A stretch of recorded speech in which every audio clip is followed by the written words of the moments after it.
so... Mia, get down! Hello everybody, my name's Jack from 𝗲𝗄𝗃 and welcome to my Resident Evil Village optimization guide.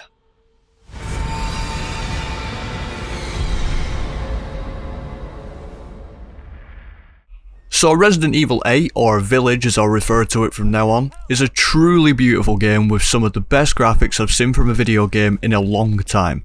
But with that being said, with great graphics comes great GPU load, and today we're going to take a look at how we can reduce that load as much as possible while maintaining the best visual fidelity we can. Now I know this game is very new, so I'm only going to be using footage from the early game, so there'll be no spoilers in this video. You are absolutely free to watch without ruining the story.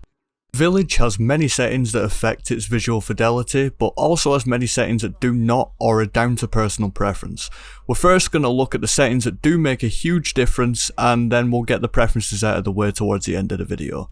I'll structure it in a way where the settings go in chronological order, so you can just follow along as the video progresses.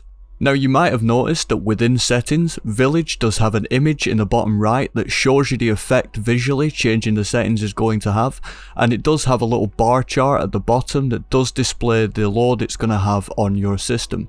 Now I'm going to attempt to go more in depth on this and build on this feature that they've included. It's just a massive plus to see a game have this feature. Many more need it. So first up then is rendering mode. With rendering mode, you get two options, normal and interlaced. Well, what's the difference? Well, normal is a progressive scan of the image that renders the image from left to right, whereas interlaced renders in kind of a checkerboard pattern at a lower resolution than your native resolution. So for example, 1920 might be 720. It is then upscaled with 2 times MSAA to meet your native resolution, resulting in faster rendering. This is also sometimes referred to as temporal filtering. Many argue that interlaced rendering doesn't decrease the image quality at all, and I guess it's open to interpretation because sometimes it can make literally no difference to the image. It may look a bit muddier or a little bit more aliased, but sometimes you get a decent performance increase for using interlaced over normal. So let's take a look at our results. As you can see, there is a definite performance increase to be had when opting for interlaced over normal, with a nice 171 FPS average over normal's 146 FPS average. Now that's not going to mean a whole lot if interlaced makes the image look terrible, so let's take a look at both images side by side and see if there is a discernible difference. Now we have normal render mode here, and soon interlaced is going to slide through the screen, and as you can see, following the slider, you can see that the image gets a little bit more cloudy, tree detail disappears slightly, and the whole screen space gets a little more aliased.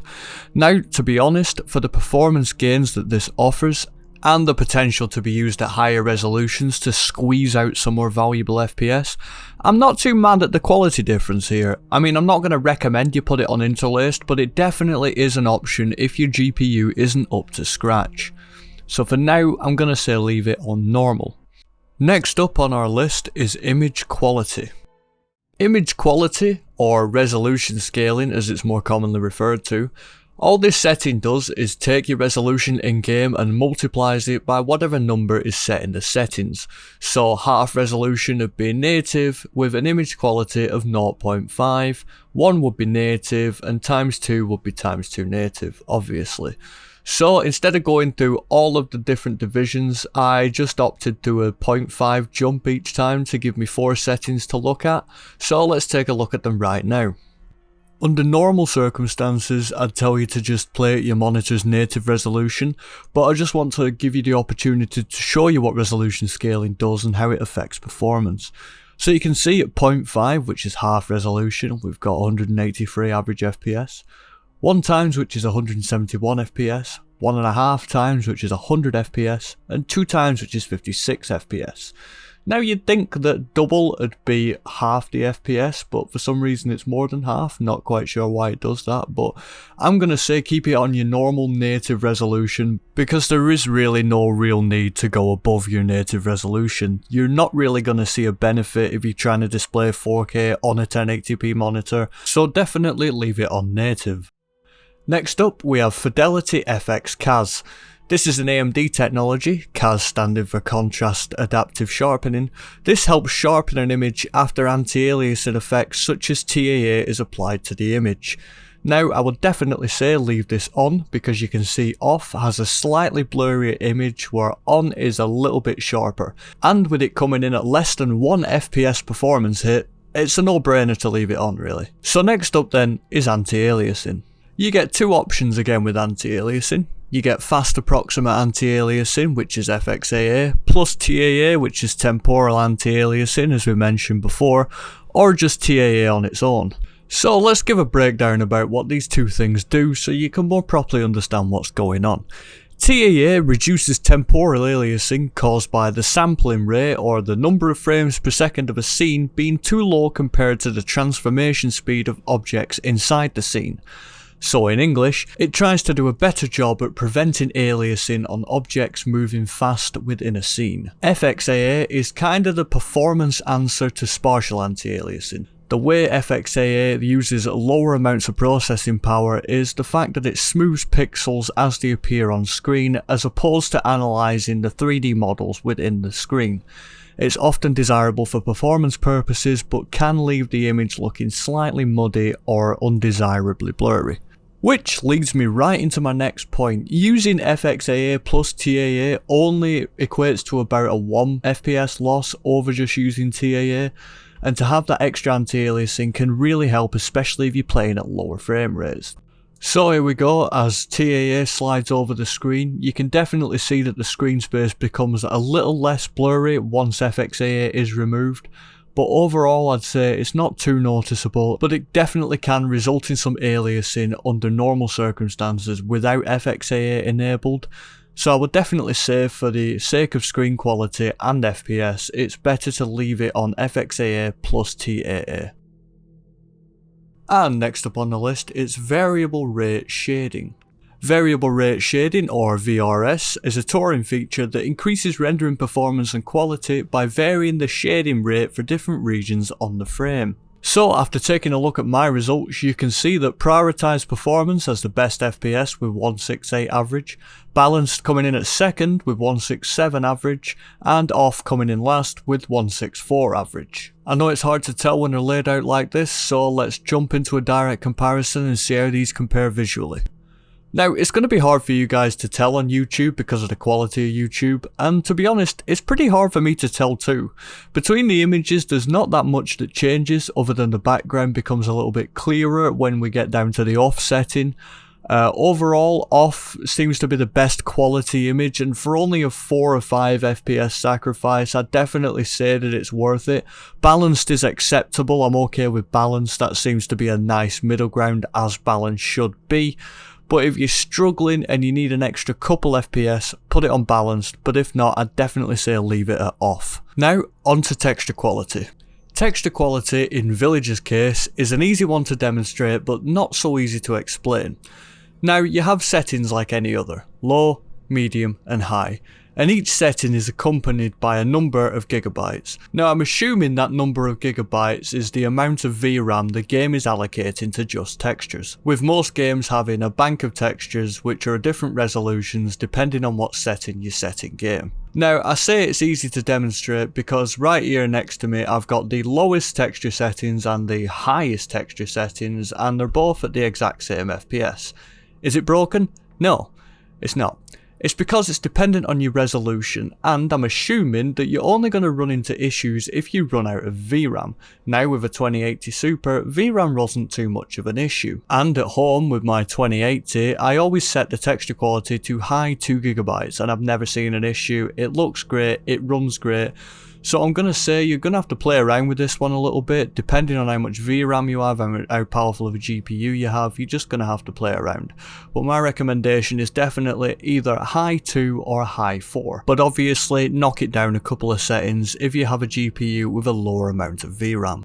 Next up is texture filter quality, or anisotropic filtering as it's more commonly known. You got a few settings here, but we're mainly going to be focusing on lowest, which is trilinear, and highest, which is 16x anisotropic filtering. Anisotropic filtering is a method of enhancing image quality of textures on the surface of computer graphics that are at oblique viewing angles with respect to the camera. Basically, it helps textures to pop when you're looking at them from different angles. And as you can see with respect to performance, 16x anisotropic filtering gets us a 188 FPS average, with trilinear looking a bit more promising at 192 FPS. Now this is definitely a setting you're going to want to keep on, due to the fact you do a lot of crawling and crouching in the game, so you're definitely taking advantage of those oblique angles that I was talking about earlier, so you're definitely going to want that setting enabled. Anisotropic filtering 16x for a slight performance decrease, but it's really going to make your viewing experience a lot better. So next up on the settings list is mesh quality. All objects in games are made up of meshes of thousands of polygons linked together to form the shape of an object. The higher the mesh quality, the higher the polygon count, and the more detailed the object can be made to appear. In essence, this is what mesh quality is. It's increasing or decreasing the amount of polygons in a mesh. With that being said, in Village, this setting appears to be broken, or at least not functioning as intended. 156 basically average across the board no matter what texture setting I had enabled. Despite that, I couldn't even see a difference in game of models of people, furniture, ground quality, nothing. I could not find a difference. Maybe the setting's broken and it's stuck on 1 no matter what you set, or maybe the game's just that well optimized that textures look the exact same no matter what setting you've got them on. So for this, whack it on max now that there's no penalty. This may change in the future. If you notice after an update performance becomes sluggish, knock down the texture quality preset. Ray tracing is a setting within itself, so we're going to skip that for now and come back to it later. So next up we've got Ambient Occlusion. So what is Ambient Occlusion? Ambient Occlusion is a shading and rendering method used for global backgrounds or indirect shading of objects.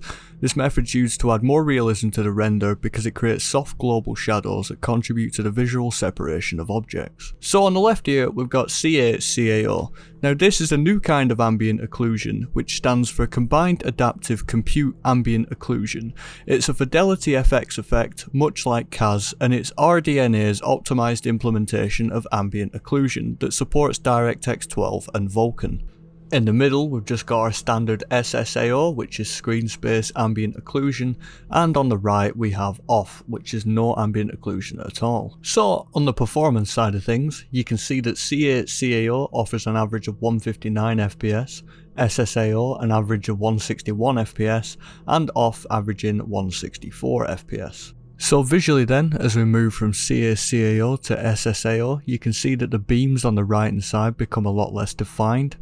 And as you move from SSAO to off, you can see that all of the depth disappears from the image pretty much, and you're just left with general global shadows. This is a pretty significant visual decrease and one I suggest avoiding, so I'd say leave it on SSAO at a minimum. If you want to go 𝗀𝗫𝗁 then do it, it's only a couple of FPS decrease, but for a good middle ground I'd suggest leaving it on SSAO. Screen space reflections then, we just get a pretty simple on-off toggle for this one. Screen space reflection is a technique for reusing screen space data to calculate reflections. It's commonly used to create more subtle reflections such as on wet floor surfaces or in puddles.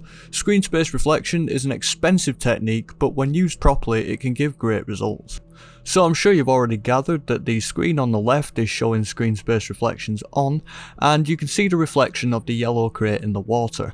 But on the right you can see that screen space reflections are off and the crate is no longer visible. Now these calculated reflections are definitely going to come at a cost, but it's an extremely necessary cost. Now screen space reflections do later on get replaced by ray tracing if you opt to have that enabled, but that is again a much more tasking option. But screen space reflections are necessary for a good visual experience and you need to have them enabled. Next up is volumetric lighting quality. Volumetric lighting quality is just basically governing God rays and soft light, and as you can see it's a very taxing setting. Now we'll take a look at these settings side by side in a second to compare visuals, but first let's talk performance. High gives us a 77 FPS average, medium 111, low 121, and off 135. Now you wouldn't think that this setting would be such a hit on performance, but once you see what it actually does in areas where God rays are present, you'll see why. Personally, as we move from high to medium, I don't see that much of a difference, but once we get down from areas in medium to low, low to off, you will definitely see a difference. The light becomes less fluffy and less soft, it becomes more rigid, becomes sharper, which is not what you want for volumetric lights, and the overall image just looks a bit more dimly lit. Now you'll see if we move from low to off, you can really see the God rays disappear and basically a whole new image is painted. So for my recommendation and for the performance gains it offers, I'm going to say put the volumetric lighting quality onto medium. Now onto subsurface scattering. Again, a pretty simple option, we only get two settings to choose from, on or off. So what's subsurface scattering? Well, really quickly, it's also known as subsurface light transport. It's a mechanism of light transport in which light that penetrates the surface of a translucent object is scattered by interacting with the material and exits the surface at a different point. Basically, you can get the same effects by holding a torch up to your fingers. The light that shines through, that's subsurface scattering, and emulating this within games adds a great deal of realism when you're up close and personal, specifically to characters. Well, that's all well and good, but what's the performance like? Subsurface scattering enabled gives us an average FPS of 202, while subsurface scattering disabled gives us a 210 FPS average. So with subsurface scattering enabled, you can see the face looks nicely illuminated and the features are quite defined, whereas when we turn off subsurface scattering, you can see the face is a lot dimmer, a lot less defined, and a little more crispy, so to speak. I really like what subsurface scattering does for an image, but I don't think it's incredibly necessary, so if you need the few extra FPS, I'd definitely say turn it off. It's not going to be detrimental to your experience. Now next up is shadow quality. Shadow quality is pretty self-explanatory, it's the quality of shadows cast in-game. Resident Evil Village gives us 4 options to play with here, from max to low, and to be honest, I never really saw that much of a difference even when going from low to maximum. Shadows seem to be pretty well optimized, even in the sense that from low to max, it's only about a 21 FPS difference. But to be honest, for me, I'd say put them on high for that nice 13 FPS increase, and you're still getting the higher end of shadows to stop them looking muddy or look like they're a lower resolution.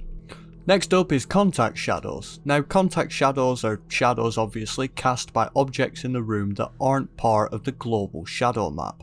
Things like vases, tables, chairs, anything that isn't part of the environment per se. And performance wise, you can see that contact shadows being enabled only drops us off about 1 FPS. So I'd say definitely for visual quality purposes, you're best off leaving this option on, as it only costs 1 FPS in this particular scene, so again, it's a no-brainer. Second to last is shadowcash. Now shadowcash has a huge impact on FPS. As you can see, we're getting 216 with shadowcash enabled and about 153 with shadowcash disabled. Now how it works is, it takes the shadows in-game and caches them in your GPU's memory to decrease the load on your GPU while playing the game.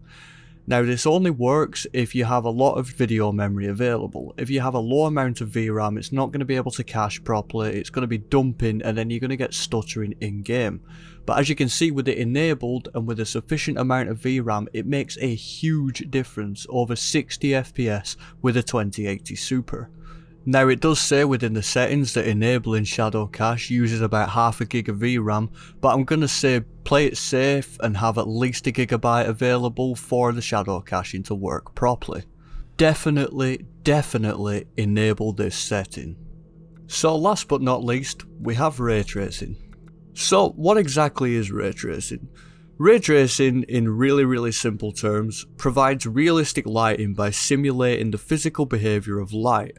Ray tracing calculates the colour of pixels by tracing the path that light would take if it were to travel from the eye of the viewer through the virtual 3D scene. So with that very simple explanation of ray tracing out the way, let's see how we look performance wise. Ray tracing, divided up into the two settings it offers, both set to high gave us 94 FPS average, medium gave us 103 FPS average, and low gave us 119 FPS average. The main differences between these presets is the amount of light reflected and the amount of rays cast. You can see that the image on the left is purely a reflection of the wall behind it, and the image on the right on low is more just like lights being reflected off the floor. Medium is a nice middle ground between the two, offering an 8 FPS increase over high, and doesn't look all that bad compared to high either. So I'm going to say if you're going to use ray tracing, I'd definitely put it on the medium setting. To give you a better visual representation of what ray tracing does for a scene, here I'm pitting the high preset against screen space reflections, and you can see it is a huge difference night and day. Most of the screen space is being reflected back in the water. I absolutely love ray tracing, I just don't think it's worth the performance penalties it brings to the table these days. Maybe when we've perfected the art and it's a bit less intensive on GPU, then I'll learn to love it, but not for me. Because this video is getting a little long, I'm just going to list these settings off. These settings, bloom, lens flare, film noise, depth of field, lens distortion, are all those preference settings I talked about at the start of the video.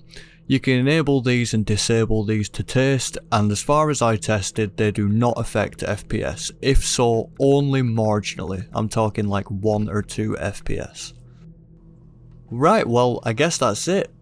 This has been my Resident Evil 8 optimization guide. I hope you enjoyed it, I hope it helped you out. Like I said, Resident Evil is an extremely well optimized game, but if you've got a GPU that's lacking a little bit, you can't get hold of one because there's a massive shortage, then hopefully this video helps you out and allows you to squeeze those precious few extra frames out of it you need to enjoy the game. So yeah, look out for more videos on the Benchmark channel. We've got a Resident Evil benchmark up now, I believe, so if you want to go check that out, that'd be greatly appreciated. Thank you very much. Give us a like, comment and subscribe if you enjoyed the content. This has been Jack from 𝗀𝗄𝗃, and I'll see you in the next one.